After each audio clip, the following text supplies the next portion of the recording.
Taranja Tsipikanety be nanao tatitra tamin'ny mpanao gazety tetsy amin'ny Solimotel tetsy anosy ry zareo Fédération Malagasy ny taranja Tsipikanety be ao anatin'ny FSBM izany nambaran'izy ireo tamin'izany ary fa dia anisan'ny iverina ao anatin'ny fifanana Masters indray Madagasikara sy ny trophée de l'équipe taorian'ny fivorimbean'ny Fédération iraisam-pirenena izay nitanterahana tany Kambodja teo amin'ny vokatra kosa indray dia nambarany Andriamatoto Lisy Andriamaraja fa dia sady tsara no tsy ratsy ny vokatra azon'ny Madagasikara raha ny fanomanana natao tamin'ity fandraisana anjara teo amin'ny fiadinan'ny tompon-daka eran-tany ho an'ny sokajy vehivavy sy sokajy junior ity. Nanao tatitra ny dingana vitan'ny ekipa firenena malagasy nandritra ny fiadinan'ny tompon-daka eran-tany izay natao tany Kambodja zareo anivon'ny FSBM.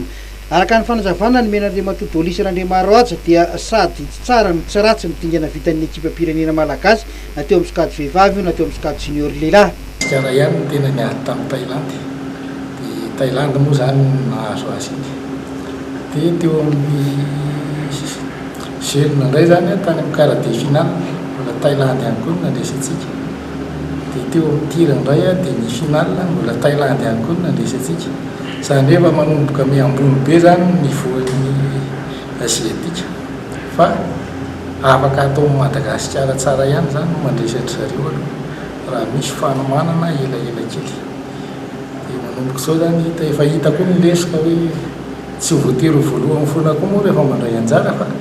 manamafy ny traikefa zany ianao arakaraka ny fandraisanao anjara no ahitanao an'ny lesika. Azo atao gamany sy tenenina ny rehetra hoe manomboka mamerina ny lanjany taranja Tsipikanety be Madagasikara zany izay tarehan'ny FSBM. Isan'ny voaresaka manokana nandritra ny fivorimben'ny Fédération iraisam-pirenena ny momba ny Madagasikara. Mbola nao mafisy ny Fédération iraisam-pirenena ny fankatoavany ny Madagasikara amin'ny alalan'ny FSBM no ny fahasahinana nova ny zavatra rehetra tsy nety teto Madagasikara hoy Andriamatoa Andriamlerovason Moïse Flou Leftre. Ny FSBM tompoko dia efa mitsangana ara-dalàna na dia eto an-toerana zany satria efa ankatoavy ny ministère ny sport eto Madagasikara zany na ny ivelany zany izay ankatoavy ny fédération internationale satria tamin'ny fivoriana tany zany dia anisan'ny tena naresaka zany nahoraka be mitsy fandraisana ny hoe ny fanovana izay nataontsika teto Madagasikara satria tena reo marika manokana natao anaty fivoriana mihitsy izay zavatra zay ary tena nankatoavy ny rehetrarehetra mihitsy nideraina mihitsy Madagasikara amin'izay fahasahina manova zay rehefa misy zavatra tsy mety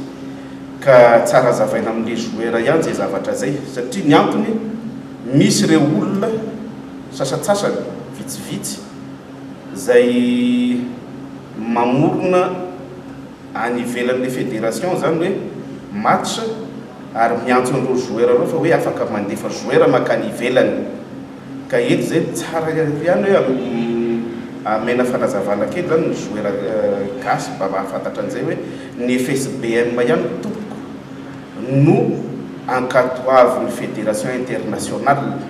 ary manana taratasy mazava avy amin'ny ministère mikasika ny pétanque eto Madagasikara. Ka zay no anisany fivoriana tany amin'ny assemblée générale ary ny fampidinianay président moa zany niaraka tamin'ny fédération française ny trophée de l'équipe izay tena niadivana mafy tany mihitsy hoe mba hiverenan'ny Madagasikara amin'izany niveau international zany